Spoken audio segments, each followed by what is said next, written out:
Welcome to my channel. Yes ma'am, मैं हूँ मीनाक्षी। आप मेरे साथ पढ़ रहे हैं क्लास 8 का मैथ्स है, चैप्टर है 9 अलजेब्रिक एक्सप्रेशन। वीडियो को स्टार्ट करने से पहले जिन्होंने अभी तक मेरे चैनल को लाइक और सब्सक्राइब नहीं किया है तो चैनल को लाइक कीजिए, सब्सक्राइब कीजिए। और जो भी आपको चैप्टर से रिलेटेड कोई प्रॉब्लम है, कुछ है, तो आप मुझे कमेंट बॉक्स में कर सकते हैं। मैं वही स्टार्ट कर सकती हूँ चैप्टर आपके लिए पहले। तो ओके, स्टार्ट करते हैं। Chapter number 9 algebraic expression. Introduction video है ये इसकी। ओके, अब सबसे पहले हमें समझना है कि अलजेब्रिक एक्सप्रेशन होता क्या है। ओके, अब अलजेब्रिक एक्सप्रेशन एक तरह से एक ऐसा एक्सप्रेशन, एक ऐसा एक्सप्रेशन जिसके अंदर आपके वेरिएबल्स भी होने चाहिए, कांस्टेंट भी होने चाहिए। और वो वेरिएबल्स और कांस्टेंट किससे कनेक्ट होने चाहिए, आपस में उनका क्या रिलेशन, मतलब कि जुड़े किससे होने चाहिए, वो आपके मैथमेटिकल जो आपके फंडामेंटल ऑपरेशंस है, प्लस माइनस, सब्ट्रैक्शन या डिवीजन के सिंबल्स हैं, उनके साथ में जुड़े होने चाहिए। तो उस एक्सप्रेशन को हम क्या कहते हैं, अलजेब्रिक एक्सप्रेशन। अब इसके अंदर एक चीज और होती है, पावर। ओके, एक्सपोनेंशियल पावर्स जो होती है वो भी इसके अंदर हो तो वो एक हमारा क्या बन जाता है, अलजेब्रिक एक्सप्रेशन। और बच्चों सबसे पहले तो आप बताइए कि मुझे, मैं भी आपको एग्जांपल देती हूँ, लेकिन अलजेब्रिक एक्सप्रेशन हम क्यों पढ़ते हैं। अलजेब्रिक एक्सप्रेशन हम इसलिए पढ़ते हैं जैसे कि हमें एज से रिलेटेड कोई प्रॉब्लम्स, क्वेश्चंस है, एज हमें फाइंड आउट करनी है, एक किसी की एज बतानी है कि उसके पापा की एज इतनी है, बेटे की एज निकालो, वो उसकी 2 गुनी है, 2 टाइम्स उससे ज्यादा है, 4 टाइम्स ज्यादा है। तो इस तरह के क्वेश्चंस और लॉजिकल रीजनिंग में क्वेश्चंस में ये हेल्प करता है अलजेब्रिक एक्सप्रेशन। और हमारे, मान लीजिए हमें किसी का एरिया या पेरीमीटर निकालना है, कुछ वैल्यूज हमें नहीं पता होती, मतलब कि जो अननोन वैल्यूज है, यदि हमें वो फाइंड आउट करनी है तो हम अलजेब्रिक एक्सप्रेशन की हेल्प से उन अननोन वैल्यूज को पता लगा लेते हैं। तो ओके, तो अब अलजेब्रिक एक्सप्रेशन की हमारे पास क्या डेफिनेशन बनी, जिसके अंदर वेरिएबल्स भी हो, और कांस्टेंट भी हो। अब आप कहोगे वेरिएबल और कांस्टेंट होता क्या है। ओके, वेरिएबल क्या होता है, सबसे पहले वेरिएबल, और अब आता है हमारे पास में कांस्टेंट। ओके, ध्यान से समझिएगा बच्चों, ये चैप्टर बहुत इंपॉर्टेंट चैप्टर है, काफी बड़ा चैप्टर भी है ये। वेरिएबल क्या है, वेरी मतलब कि जो वैल्यूज जिसकी चेंज होती रहती है।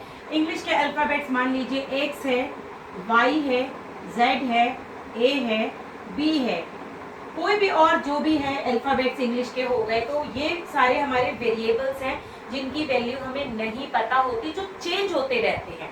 ओके, अब कांस्टेंट क्या होता है, कांस्टेंट एक फिक्स्ड नंबर होता है। ओके, कांस्टेंट एक तरह से एक फिक्स्ड नंबर होता है। अब वेरिएबल्स और कांस्टेंट के कॉम्बिनेशन से मिलके प्लस माइनस मल्टीप्लिकेशन के साइन के साथ जो कनेक्ट होते हैं आपस में, वो हमारा एक अलजेब्रिक एक्सप्रेशन होता है। फॉर एग्जाम्पल, मैंने यहाँ पे लिखा आपको 2x + 4। तो 2x क्या है, 2x के अंदर x क्या है, x हमारा वेरिएबल है, 2 हमारा एक फिक्स्ड नंबर है, 4 हमारा कांस्टेंट है। ओके, तो ये एक 2x + 4 हमारी क्या हो गई है, एक अलजेब्रिक एक्सप्रेशन हो गई है। ओके, अब मान लीजिए मैं यहाँ लिखती हूँ -4y -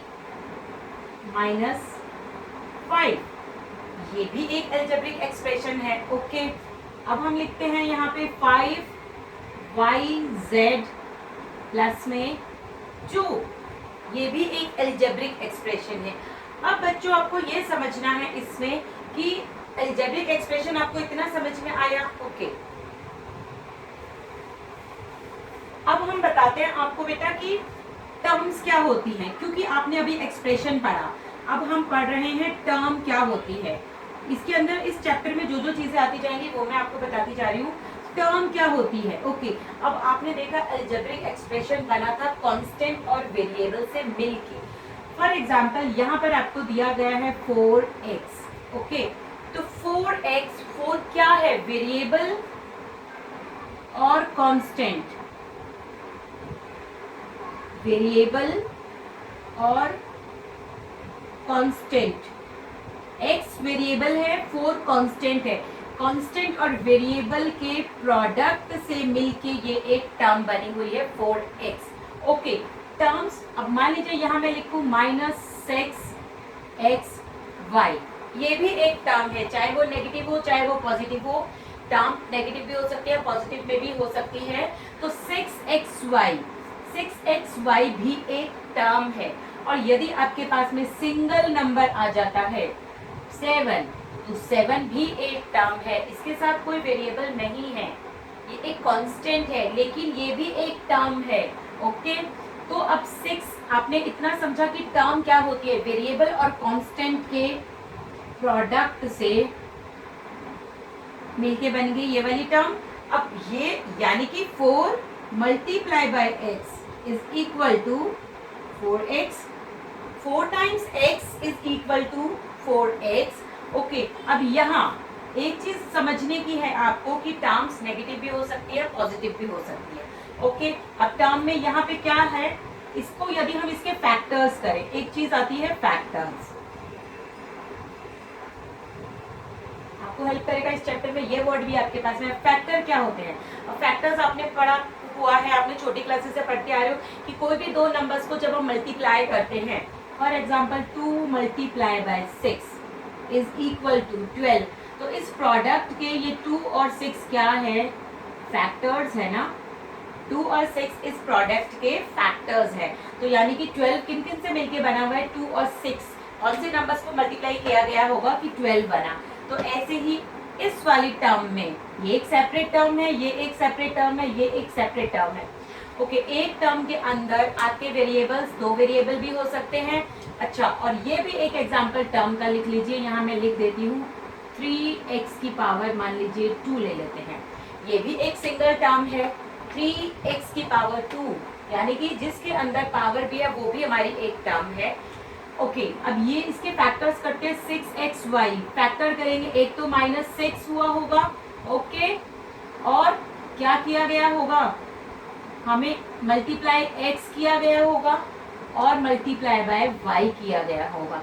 -6 को यदि इन दोनों से मल्टीप्लाई किया गया होगा तभी तो ये वाला नंबर आया ना, यानी कि ये नंबर्स क्या हैं, सारे ये नंबर्स इस टर्म के फैक्टर्स हैं।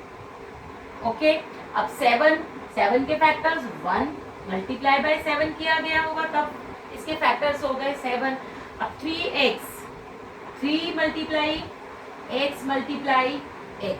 ओके, 3 को यदि 2 टाइम्स x से मल्टीप्लाई किया होगा तभी तो x की पावर 2 आई। अच्छा, अब आपको टर्म समझ में आया कि टर्म क्या होता है। अब एक चीज और समझनी है आपको, जब हम किसी भी चीज को मल्टीप्लाई कर रहे हैं, x मल्टीप्लाई बाय x और x में प्लस कर रहे हैं x को, दोनों चीजें अलग अलग हैं, दोनों के आंसर ही अलग अलग आएंगे। ओके, अब x में x को मल्टीप्लाई किया, देखो बेस सेम है, यहाँ पर बेस सेम है, बेस सेम है तो पावर, जहाँ पे कोई पावर नहीं लिखी होती है हम वो अंडरस्टूड होता है कि हम उसकी पावर 1 मानते हैं, तो x की पावर 1 x की पावर 2, तो आंसर आ जाएगा x बेस सेम है, पावर ऐड हो जाती है, तो क्या होता है, पावर इसमें ऐड हो जाती है। और ये x में x को प्लस किया गया है, नॉट मल्टीप्लाई, सो एक x ये रहा, एक x ये रहा, तो ये क्या बन गया 2x। तो दोनों के आंसर, जब भी हम मल्टीप्लाई करेंगे पावर सेम है तो x की पावर 2 बन गया, और x प्लस x है तो ये 2x हो जाएगा। ओके, इन चीज़ों का ध्यान रखिएगा, थोड़ा सा इंपॉर्टेंट चीज़ थी ये भी। अब मैंने अभी आपको बताया टर्म क्या होता है, टर्म्स। अब टर्म के बाद में हम पढ़ने वाले हैं कि टर्म्स किस तरह की हो सकती है। टर्म्स लाइक भी होती हैं, like terms and unlike terms. Okay, terms like term होती है एक तो, और एक होती है अनलाइक टर्म। टर्म 2 टाइप्स की होती है ना। ओके, टर्म्स लाइक टर्म हो गई और एक अनलाइक टर्म हो गई। अब लाइक टर्म जिसके अंदर सेम वेरिएबल हो, सेम वेरिएबल्स, इसके अंदर not same variable,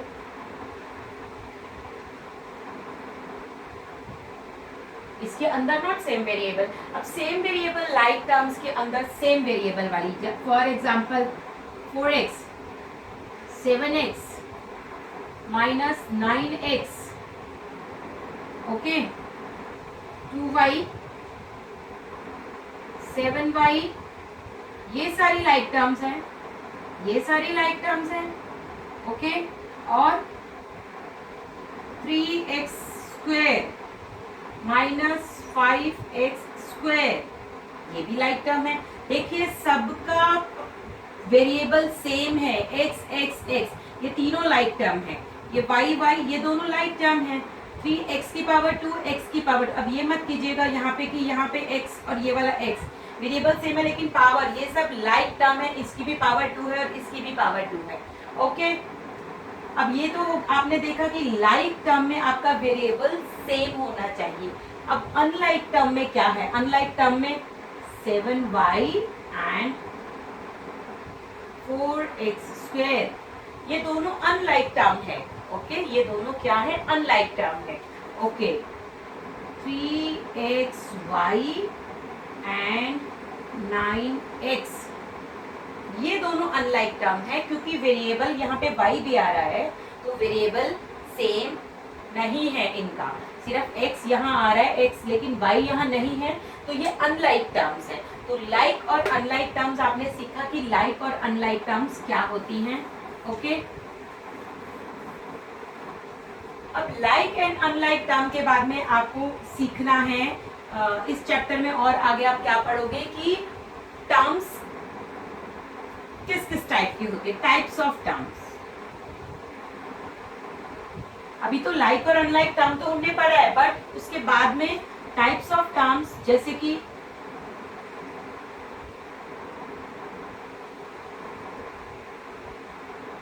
types of terms में आपने अभी क्या पढ़ा था? लाइक और अनलाइक टर्म। अब आपको पढ़ना है एक्सप्रेशंस, टाइप्स ऑफ एक्सप्रेशन। ये हमारा हो गया लाइक एंड अनलाइक। ओके, अब हम पढ़ रहे हैं एक्सप्रेशन। एक्सप्रेशन के टाइप्स। ओके, अब ये देखिए सबसे पहले आता है आपके पास में मोनोमियल, फिर आएगा बाइनोमियल, फिर आएगा थर्ड पे ट्राइनोमियल। ओके, मोनोमियल सबसे पहले एक वर्ड आएगा मोनोमियल। मोनोमियल होता क्या है? मोनोमियल हमारा जिस एक्सप्रेशन के अंदर सिर्फ एक ही टर्म होती है वो हमारा क्या होता है? मोनोमियल। ओके, जिस एक्सप्रेशन में सिर्फ आपकी एक ही टर्म हो, एक ही टर्म तो मैं बता चुकी हूँ आपको कि कांस्टेंट और वेरिएबल के प्रोडक्ट से मिलके जो भी हमारे पास रिजल्ट आया वो हमारी एक टर्म है। ओके, अब मोनोमियल जिसके अंदर सिर्फ one term, expression with one term, for example -2y, -2y is one, सिर्फ एक ही टर्म है इस एक्सप्रेशन के अंदर। ओके, अब 3xy, ये भी एक टर्म है। 7zy, ये भी एक टर्म है। 2x क्यूब, ये भी एक टर्म है। माइनस भी ले सकते हैं, इसमें प्लस भी ले सकते हैं। नेगेटिव नंबर भी आ रहे हैं आपके पास में, पॉजिटिव नंबर्स भी आ रहे हैं। ओके, अब आपने देखा कि एक चीज इस टर्म में अभी तो मैं टर्म बता रही हूँ, एक चीज रह गई वो मैं इसके बाद एक्सप्लेन करूंगी। कोफिशिएंट रह गया अभी हमारा। तो वन टर्म वाले जितनी भी जो एक टर्म होगी जिस एक्सप्रेशन में, वो सारे हमारे क्या कहलाएंगे? मोनोमियल, क्योंकि ये भी एक ही टर्म है, ये भी एक ही टर्म है, ये भी एक ही टर्म है, ये भी एक ही टर्म है। ओके, अब आता है बाइनोमियल, यानी कि two terms. Mono means one. Okay, mono means क्या था? One. Bio means two. Mono means one, bio means two, tri means three. Okay, binomial means जिसके अंदर दो टर्म्स होंगी हमारी। दो टर्म्स मतलब कि जैसे कि -2y प्लस में 4, 2y एक अलग टर्म है, 4 एक अलग टर्म है, तो दो टर्म हो गई इस एक्सप्रेशन के अंदर। ओके, अब कोई और ले लेते हैं। 3x स्क्वायर प्लस में y, ये एक अलग टर्म है। ओके, लेकिन आपने देखा होगा कि इसके अंदर दो टर्म है और जो किससे कनेक्ट हो रही है? प्लस या माइनस के साथ में आपस में कनेक्ट हो रही है। तो जब दो टर्म्स, एक्सप्रेशन बन गया ना मोनोमियल, बाइनोमियल और ट्राइनोमियल, जब दो टर्म्स आपस में प्लस माइनस ऐसे सिंबल्स के साथ में कनेक्ट होती है तो वो हमारी क्या हो गई? बाइनोमियल्स। ओके, अब इसमें और एग्जांपल ले सकते हैं 4 वाई क्यूब माइनस 3x, कुछ भी ले सकते हैं। तो ये हमारी क्या हो गई, बायनॉमियल हो गया है। ओके, जिसके अंदर हमारी दो टर्म है, एक टर्म ये रही, एक टर्म ये रही, एक टर्म ये है, एक टर्म ये है। ओके, अब ट्राइनोमियल क्या होता है, ट्राइनोमियल जिसके अंदर हमारी तीन टर्म्स होती हैं। For example a plus B plus C, ये एक एग्जाम्पल है। ये एक टर्म है, ये एक टर्म है, ये एक टर्म है। ओके, अब 2x की पावर 3 माइनस 4x की पावर 2 प्लस में क्या लिख देते हैं 1, कुछ भी लिख सकते हैं। अब देखिए ये क्या हो गया, ये एक टर्म है, ये एक टर्म है, ये एक टर्म है, तो ये क्या बन गया हमारा, ट्राइनोमियल हो गया ये हमारा। ओके, तीन टर्म है इसके अंदर, एक टर्म ये है, एक टर्म ये है, एक टर्म ये है, तो ये हमारा हो गया ट्राइनोमियल। ओके, इसके बाद में हमारा एक चीज बता देती हूँ, फिर इसके बाद में मैं आपको पॉलिनोमियल समझाऊंगी, लेकिन एक चीज रह गई वो मैं आपको भी समझाती हूँ, इसको रब करना पड़ेगा हमें। ओके, अब हमारा क्या आता है पॉलिनोमियल।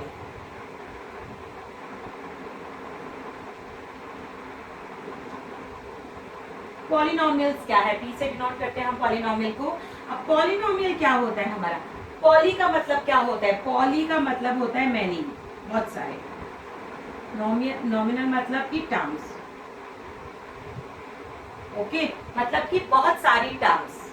पॉलिनोमियल का क्या मतलब हुआ, जिसके अंदर बहुत सारी टर्म्स हो, 1 टर्म हो, 2 टर्म हो, एक टर्म भी हो सकती है, एक से ज्यादा टर्म भी हो सकती है, 3 टर्म, 4 टर्म, 5 टर्म, तो वो हमारा क्या कहलाता है, पॉलिनोमियल कहलाता है। एक्सप्रेशन दैट हैज 1 और more than 1 terms with non zero क्या कोफिशिएंट। ओके, अभी कोफिशिएंट मैं आपको समझा नहीं पाई थी, अभी मैं बताती हूँ आपको कोफिशिएंट क्या होता है। मतलब कि एक ऐसी टर्म जिसमें कि कोफिशिएंट जो है उसका वो नॉन जीरो होना चाहिए, जीरो कोफिशिएंट नहीं होना चाहिए। तो पॉलिनोमियल के लिए हम क्या लिख सकते हैं, 4x की पावर 3 प्लस x की पावर 2 माइनस y। अब इसके अंदर तीन टर्म्स है, 1 टर्म, 2 टर्म और 3 टर्म, ये एक पॉलिनोमियल है। ये क्या है, ये एक पॉलिनोमियल है। ओके, पॉलिनोमियल में ये एक टर्म है, ये एक टर्म है, ये एक टर्म है, 4 टर्म्स भी हो सकते हैं पॉलिनोमियल के लिए तो, लेकिन जो इसका कोफिशिएंट है वो जीरो नहीं होना चाहिए।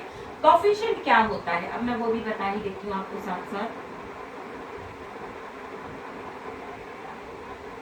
रह गया मुझे पहले ही समझाऊंगा। कोफिशिएंट क्या होता है, आपके पास में आएगा, अब किसी भी वेरिएबल की numeric value,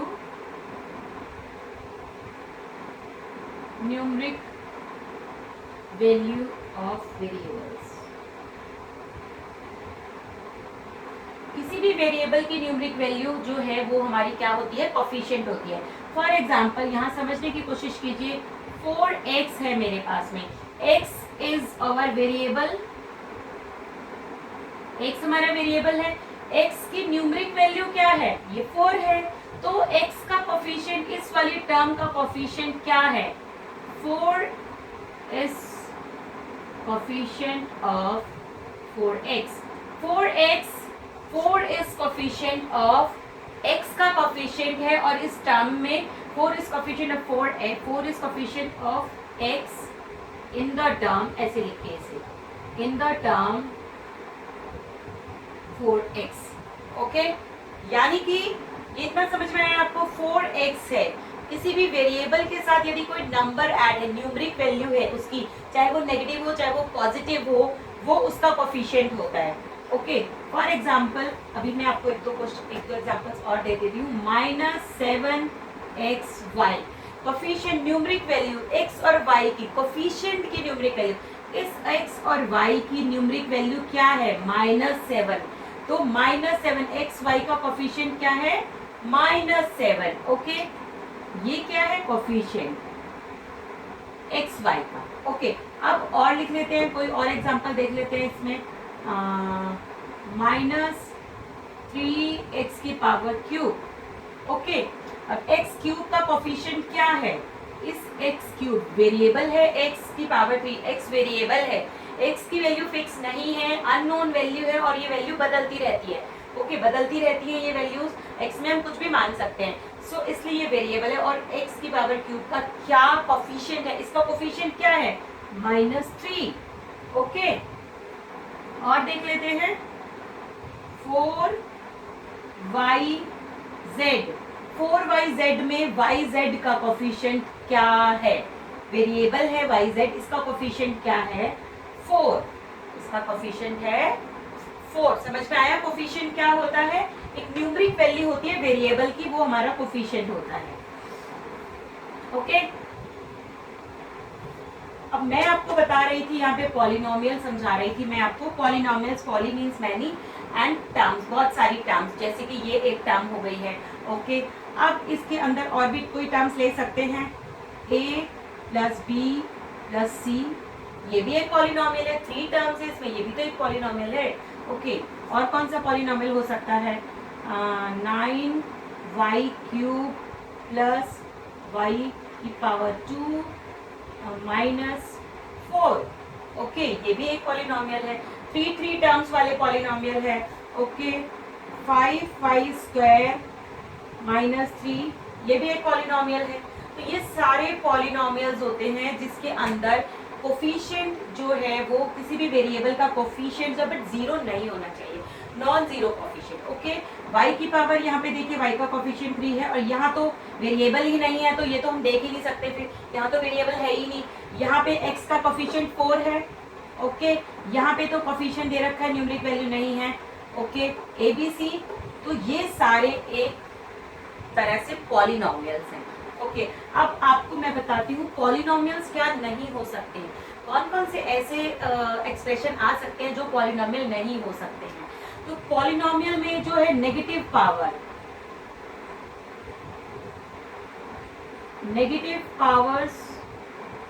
no negative powers. Okay, no negative power, for example -4x की पावर -3।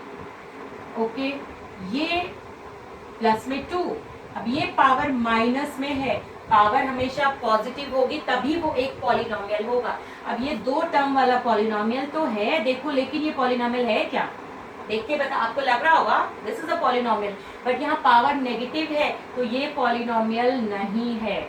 ओके, फर्स्ट ये हुआ।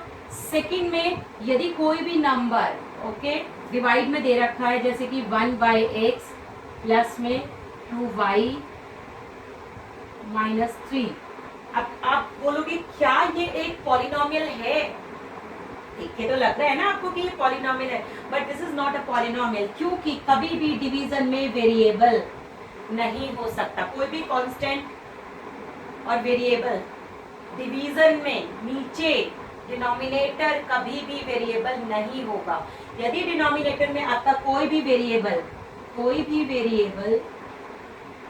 डिनोमिनेटर में है तो वो पॉलिनोमियल नहीं है, तो this is not a polynomial. Okay, अब एक और मैं बताती हूँ आपको कि थर्ड वाले में और है एक पॉइंट, यदि कोई भी चीज अंडर रूट में है, √2 प्लस में 4x, तो क्या ये एक पॉलिनोमियल है, नो, ये भी एक पॉलिनोमियल नहीं है, क्योंकि कोई भी चीज रेडिकल के अंदर हो, अंडर रूट के अंदर कोई भी नंबर लिखा होगा वो पॉलिनोमियल नहीं है। तो 3 पॉइंट्स है कि ये पॉलिनोमियल्स नहीं हो सकते, क्योंकि तीनों पॉइंट्स में मैंने बताया नेगेटिव पावर नहीं होनी चाहिए, डिवीजन में एक्सप्रेशन के डिवीजन में वेरिएबल नहीं होना चाहिए और अंडर रूट वाला नंबर नहीं होना चाहिए, तो वो पॉलिनोमियल नहीं हो सकते हैं। ओके, अब आपने इतना पढ़ा, अब आपको पढ़ना है एडिशन ऑफ अलजेब्रिक एक्सप्रेशन। अब हमें किसी भी 2 एक्सप्रेशन को ऐड करना है। मान लीजिए मेरे पास है 2x + 4 एंड 5x -3, हमें इसको ऐड करना है। ओके, तो सबसे पहले ऐड में आपको ध्यान रखना है ऐड करते वक्त कि लाइक टर्म्स को लाइक टर्म्स में ऐड करना है, लाइक टर्म्स को लाइक टर्म्स में ही ऐड करना है। मान लीजिए यहाँ पे 2x है, 2x के साथ में सबसे पहले 2x प्लस में 4 प्लस में 5x -3। आप इसको चाहे तो ऐसे लिख के ऐड कर सकते हैं, चाहे 2 इसके नीचे ये वाले नंबर्स लिख के ऐड कर सकते हैं, लेकिन लाइक टर्म के नीचे लाइक टर्म होनी चाहिए। मान लीजिए यहाँ पे एक्स स्क्वायर होता तो आप 5x और 2x में उसको ऐड नहीं कर सकते थे। ओके, अब 2x + 4 + 5x - 3 हमें ऐड करना है। लाइक टर्म्स देखेंगे सबसे पहले x वाली टर्म्स। ओके, उनको एक साथ कर लेते हैं। सो 2x है और 5x है। 2x इसको इधर ले आते हैं प्लस 5x, अब प्लस में 4 माइनस में 3। अब ऐड करना है 2 + 5 7, 2 + 5 7x। अब माइनस प्लस, ये सबको पता होगा माइनस प्लस माइनस होता है, क्लास 6 और 7 से आप ये साइन पढ़ते आ रहे हैं। सो माइनस प्लस माइनस, लेकिन साइन बड़े वाले नंबर का, तो बड़ा वाला नंबर प्लस का है। 4 - 3 = 1, तो दिस इज अवर आंसर। हमने ऐड किया तो आंसर आ गया 7x + 1। अब लाइक टर्म को लाइक टर्म में ही ऐड करना होता है। ओके, अब मान लीजिए इस वाले सम में आपके पास में एक नंबर और ऐड हो जाता, प्लस 9x²। तो बच्चों, एक तो जब भी आप इस टाइप के क्वेश्चंस करो, आपको इन्हें सीक्वेंस में लगाना होगा। हाईएस्ट पावर सबसे पहले, फिर उससे कम, फिर उससे कम, फिर उससे कम। मान लीजिए अभी इस वाले इसको हम ऐड कर रहे हैं। अब 5x - 3 + 9x²। सो यहाँ से ऐड करना स्टार्ट कर रहे हैं। हम इसको सबसे पहले लिख रहे हैं 9x², फिर हम लिख रहे हैं 5 के आगे कोई सिंबल नहीं है तो प्लस का साइन है, प्लस 5x - 3। अब इसमें हम ये वाला नंबर ऐड कर रहे हैं, प्लस 2x प्लस में 4। अभी तो हमने सिंपल क्वेश्चन लिखा है, हमने इसको ऐड करने के लिए। अब हम क्या कर रहे हैं, इन सबको लाइक टर्म को एक साथ कर लेंगे। अब 9x², x² वाला और कोई नंबर नहीं है, सो 9x² ऐसे ही रहेगा, क्योंकि 9x², x की पावर 2 वाला कोई और नंबर नहीं है, तो वो x ये लाइक टर्म में नहीं आ जाएगा, ये खाली दोनों लाइक टर्म में आएगा। 9x² प्लस, अब x वाली और x वाली टर्म ले लेते हैं, 5x + 2x। अब ले लेते हैं ये दोनों नंबर्स, -3 + 4। ओके, अब 9x² के साथ कुछ भी नहीं है, सो 9x² का 9x² रहेगा। इन दोनों को प्लस करेंगे, 5 + 2 7x। ओके, अब minus plus minus, so sine बड़े वाले का, बड़ा वाला के साथ में 4 प्लस का है, और 4 - 3 = 1। तो आंसर आ गया हमारा 9x² + 7x + 1। ये एडिशन में हमें करना है, लाइक टर्म को लाइक टर्म में। ओके, अब मान लीजिए इसी चैप्टर में आप पढ़ोगे और सब्ट्रैक्ट करना है। सब्ट्रैक्ट में एक बहुत इंपॉर्टेंट चीज है। अब मुझे सब्ट्रैक्ट करना है 2x की पावर 2 -3y प्लस में 7 फ्रॉम 7x²। ओके,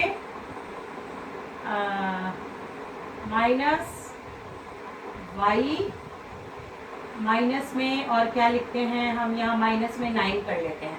ओके, अब देखिए लाइक टर्म को लाइक टर्म से माइनस करना है।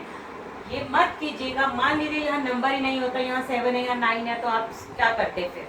यदि एक नंबर होता और एक होता ही नहीं, फिक्स्ड नंबर, एक आपका कांस्टेंट नहीं होता, तो आप उस नंबर को एज इट इज लिख देते। अब लाइक टर्म, अब देखिए यहाँ पे बीच में फ्रॉम लिखा हुआ है, ये मत करना, इस नंबर को पहले लिखे, इस नंबर को माइनस कर दो। मैंने जैसे आपको लाइन में ऐड करना सिखाया था पहले, अभी मैं बता रही हूँ आपको नंबर के नीचे नंबर लिख के हम कैसे माइनस कर सकते हैं। फ्रॉम लिखा है, फ्रॉम का मतलब होता है इसमें से, यानी इसमें से इसको माइनस करना है, इसमें से हमें इसको माइनस करना है। सो सबसे पहले ऊपर हम ये वाला नंबर लिख रहे हैं, 7x2 - y - 9। अब देखिए मैंने पहले 1 लाइन में आपको माइनस करना सिखाया था, बट अब मैं एक तरीका और बता रही हूँ, ऊपर नीचे लिख के भी आप माइनस कर सकते हो ये वाला नंबर। अब लाइक टर्म, x² वाली टर्म, ये भी x² वाली टर्म है, सो 2x², ओके, -3y प्लस में 7। अब ये हमें ये माइनस करना है। माइनस से पहले आपको एक चीज, बहुत इंपॉर्टेंट चीज है, वो याद रखनी है कि जब भी आप माइनस करोगे, फ्रॉम वर्ड लिखा है तो इस वाले में से इसको, तो आपके नीचे वाले सारे सिंबल्स चेंज हो जाएंगे। ओके, आपने जो भी इक्वेशन नीचे लिखी है, एक्सप्रेशन लिखा है, उसके सिंबल्स आपके बिल्कुल चेंज हो जाएंगे। प्लस वाले का माइनस हो जाएगा, माइनस वाले का प्लस हो जाएगा और प्लस वाले का माइनस हो जाएगा। टू के साथ कोई साइन नहीं है तो माइनस हो जाएगा। सो अब हम इन सिंबल्स को इग्नोर करेंगे और ये वाले सिंबल्स को यूज करके हम क्वेश्चन को सॉल्व करेंगे।